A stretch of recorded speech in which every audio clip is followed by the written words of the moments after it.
Hey guys, welcome to Get Busy Watching. I'm your host, Honest Dan, and it's all about family.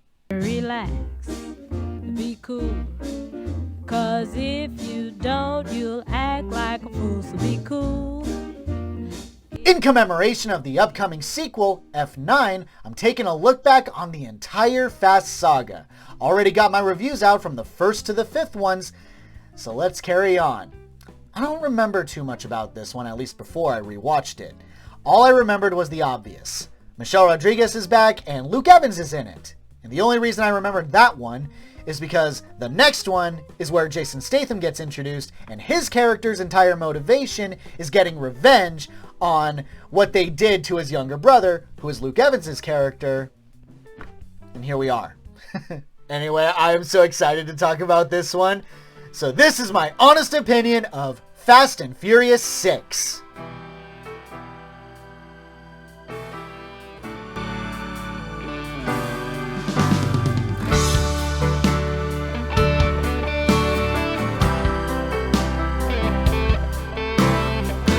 The Fast crew is living peacefully, and Mia Toretto and Brian O'Connor, respectively reprised by Jordana Brewster and the late Paul Walker, have welcomed their newborn son Jack into the world, with Dom Toretto, reprised by Vin Diesel, at their side.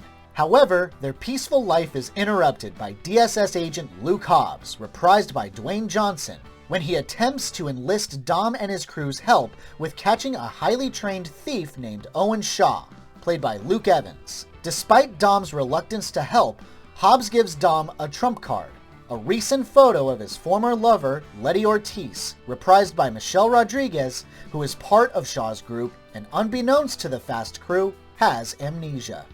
I'm sitting here looking at these images. It's like we're hunting our evil twins. I mean, look at this black dude right here. He's handsome. Clearly that's me. What do you think? Of course I friggin' like it! In fact, I'm leaning toward this being my favorite of the franchise so far. The first thing that got me to perk up and be a happy little Peruvian boy was the car chase with Shaw. Those new car stunts, man. Oh, so much fun. At a glance, his glorified dune buggy looks remarkably unremarkable. But as soon as you see it in action, how fast it is, how tight it can turn, and most impressively, how destructive it is simply on the grounds that it can't be run over, is quite possibly a highlight of the film.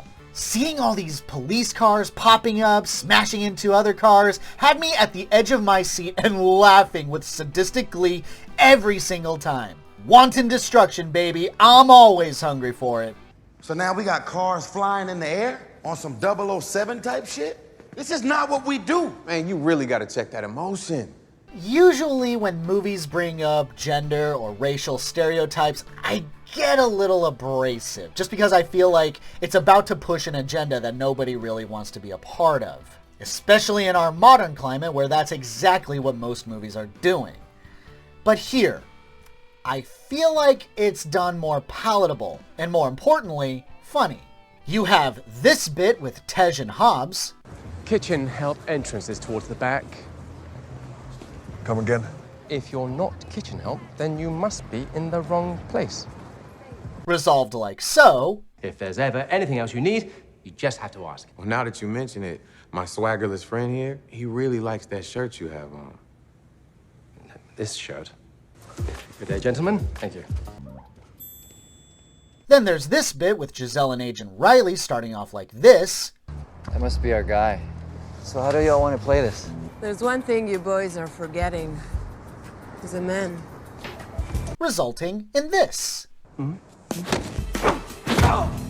look like a man who likes it rough. Do we have a deal? My inner cynic is quite satisfied. Humiliation for the ignorant and violence for the betas acting like alphas. Although I do find it a little suspicious that this is the second Fast and Furious movie in a row where Giselle handles a man with her sex appeal and makes a comment on it. There's one thing you boys are forgetting. He's a man.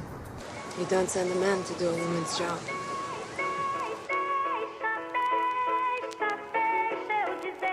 Gal, you are so lucky, you're adorable. I must remember my first kiss. What am I, a guy? By the way, just gonna vomit this into the video. Screw God Emperor Disney. Team Gina Carano all the way. She deserved so much better. Over and done, moving on. You gotta love how they utilize their talent in these movies. You put a wrestler in, you gotta do some wrestler moves. Put an MMA fighter in, hello Miss Carano. You better be seeing some MMA moves.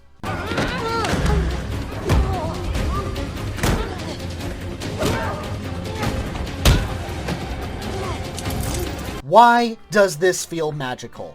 Gina Carano is duking it out with Michelle Rodriguez. It's the ultimate catfight. In the vag, bad Michelle. Very bad Michelle. Hashtag Michelle Rodriguez for Johnny Cage. Juanita Cage, I guess. Claws, aren't you Team Muscle? Don't make me go over there and make you Team Pussy. Actually, this entire scene is great. It just stops and becomes a martial arts movie. With Carano over here dealing with Rodriguez's dirty fighting, and over here, we have Joe Taslim being Joe Taslim.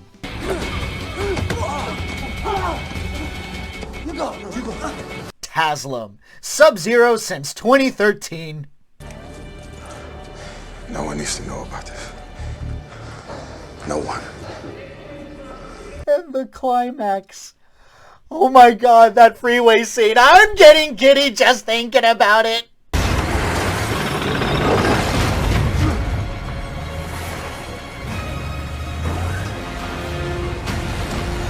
This alone makes it my favorite Fast movie in the franchise. The shamelessness of the Fast crew taking on a tank. Look at this nonsense. The tank is running over so many cars. Oh, I would throw a hissy fit of epic proportions if some news anchor said, miraculously no one died, because people are definitely dying.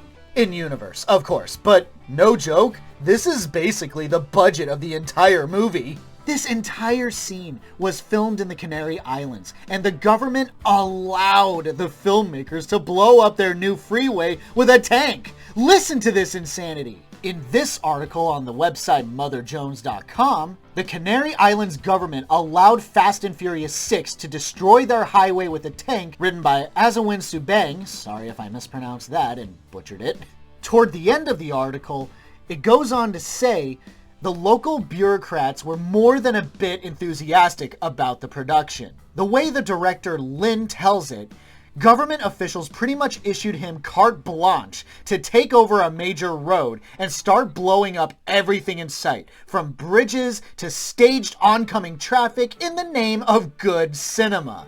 The director is quoted to have the government say, hey, yeah, come over. We have this brand new highway you can wreck. It made all the difference. So there's little to no special effects. Everything you see in that scene is real. Listen to this. In this article by the Los Angeles Times, Fast and Furious 6, the cars cost millions, hundreds got crushed, written by David Underkoffler, the article says, Dennis McCarthy, the Sun Valley-based car nut who's been responsible for cars in the past 4 Furious films, said his team actually lost track of how many cars were destroyed over the course of filming. Between 300 and 400 cars got crushed, thrown, blown up, run over, and generally treated like the expendable hunks of metal that they are. Such a thick roster of cars pushed just the automotive budget into the 8 figures. I don't care who you are, but this film is certifiably insane and far and away the most entertaining so far. Plan B? Plan B? Plan B? We need a plan C, D, E. We need more alphabets. Hey, we do what we do best. We improvise, all right? Oh no. Do I have to talk about the negatives? I don't wanna. Please don't make me. I just got through talking about the tank scene. There shouldn't be any coming back from that. Who cares about the negatives at this point? Fine. Fine, I'll do it, but under protest. Maybe it's just me, but I feel like the entire subplot with Brian going back to LA to visit Braga in prison from Fast and Furious was unnecessary. Sure, this connects him to Shaw, which bridges the events of how Letty joined Shaw's team, but why did we need to show Brian going to prison to confirm that? His entire objective is to see what Braga knows about Shaw's plans, but ultimately all we get is a prolonged confirmation of what we already know, that Letty didn't die in that car crash and she has amnesia. All this we've witnessed and pieced together ourselves. The movie had already showed and not told, yet it felt compelled to tell us again?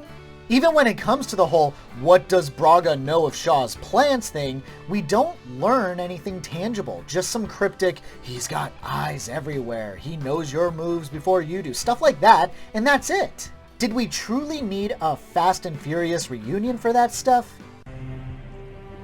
You're lucky this door's between us. And you know how the movie actually shows us what happened to Letty? The car getting blown up and she flies away? This could have easily been the opening of this movie. It's quick, it's simple, and explains why Letty's survival was teased in the mid-credits scene in 5. Convince me I'm wrong. That girl is one tough bitch. And let's be honest with ourselves, the plot isn't even just in the backseat. It's in the hidden compartment in the trunk. That's how unimportant it is, even to this movie. To highlight just how much the plot doesn't matter, I had to watch certain scenes again just to remind myself of what Shaw's ultimate plan even was. He wants to build a bomb that's like the Pinch from Ocean's 11, that's all about disabling... The movie can explain better than me. Or better yet, a pinch is a bomb. But see, a pinch creates a similar electromagnetic pulse, but without the fuss of mass destruction and death. Our best guess is that Shaw's crew is building a Nightshade device. Which is? A tech bomb designed to block an entire military communication grid for 24 hours. Yeah, but the stories sure don't focus on that. We don't really see them construct it. Even the final climactic scene, there's no tension of it getting activated, no struggle to switch it off, nothing. Seriously, I feel like the movie could have just been Shaw's an anarchist who loves destruction and wanted that tank to blow stuff up because that's how he gets his chubbies. The drama with Letty, Brian being a dad, all of this is the focus, but not the actual threat to millions of people. The program terminal from an ICBM missile and the poison-filled computer virus from an NSA black lab. You a millionaire? You still trying to ask for money? As for Shaw, he's not that interesting. Which is a shame because he's set up to be interesting. He tells his henchmen to show the Fast crew some respect. These guys are common criminals. Tonight, these common criminals were seconds away from taking us down. Show them the respect they deserve or it weakens us. He's just as good a driver as Dom and Brian, and like Roman says, they're the evil versions of the Fast crew. They are the complete opposite. Which is true, almost too true, because they have no charm and no personality, unlike the heroes. Really, the biggest problem with the Fast saga is the villains. You think the Marvel movies had that problem? You can at least remember that there was a big bad in them. You can at least tell me that Malekith is a bland character with no personality. But the Fast movies would be lucky to have big bads that even had a face to them. Who really remembers the villain from Too Fast? I don't, and I watched the movie just a couple weeks ago. An asshole crime boss, you say? Yeah, that's the same villain from the 4th and 5th movie. This is why they're so forgettable, because they're all the same. Shaw may be different, but even he was just trying to be a middleman selling a bomb to the highest bidder, not the guy who intends to use it for his own ends. And where's the fun in that? You have a bad guy who's just trying to be a glorified merchant. Good news is, swap out a bad pot, everything runs smooth as silk again. And I suppose the final climactic scene is not as impressive, especially since it's following up on the tank scene. It's not terrible, outside of some unceremonious deaths that should have been a bigger deal. But whatever. Starts out stealing DVD players in East LA, ends up heisting $100 million in Rio. Not bad, huh? I've yet to revisit Furious 7 or Fate, so I can't say which one will ultimately be my favorite, but so far, it's this one. It's imperfect, of course. Which one is? But it's way too much fun to care about the problems, unless you're sitting there thinking about it too much. And thinking too much about a Fast and Furious movie is so detrimental to the entertainment factor. This franchise may claim it's all about family, but for me, it's all about fun and car stunts. My honest rating for Fast and Furious 6, a strong 4 out of 5. All right, Hobbs. You got the best crew in the world standing right in front of you. Give them a reason to stay. Thanks so much for watching, you guys. I really appreciate it. Have a great day. Stay safe and healthy out there. Hope to see you soon. One final caveat as you guys move on with your day, I've decided to test my luck at a Patreon, so please consider supporting the channel. No obligations, of course, no content is gated off, but any and all contributions would mean a lot. Link in the description. Have a great one, folks.